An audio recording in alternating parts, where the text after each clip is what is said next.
नमस्कार, आप देख रहे हैं 4-in-1 भोजपुरी यूट्यूब चैनल पर सबसे तेज अपडेट। जी हां, आपको बता दें भोजपुरी के जाने माने सुपरस्टार गायक व नायक शशिलाल यादव के एक और बवाल तहलका मचाने वाला सॉन्ग, जिस सॉन्ग का टाइटल है चार बेलना 3। जी हां, चार बेलना 3 2020 में गर्दा उड़ाने आ रहे हैं सुपरस्टार शशिलाल यादव के अब तक के सबसे ज़बरदस्त सॉन्ग चार बेलना 3। ये सॉन्ग 3 जून 2020 को सुबह 6:30 पर lotus music Bhojpuri YouTube channel के माध्यम से रिलीज होने वाला है।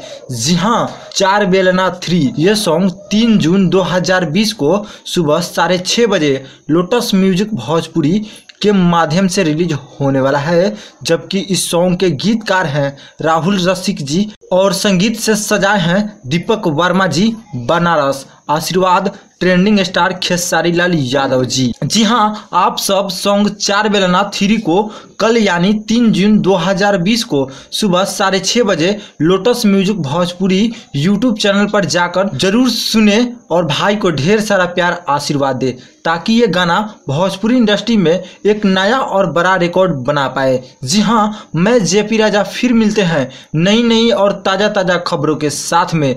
जी हां, अगर अभी तक आप हमारे चैनल को सब्सक्राइब नहीं किए हैं, चैनल पर पहली बार आए हैं तो लाल बटन दबाकर चैनल को कर लीजिए सब्सक्राइब, साथ ही बेल आइकन को दबा दीजिए ताकि भोजपुरी इंडस्ट्री के कोई भी खबर आपसे मिस ना हो।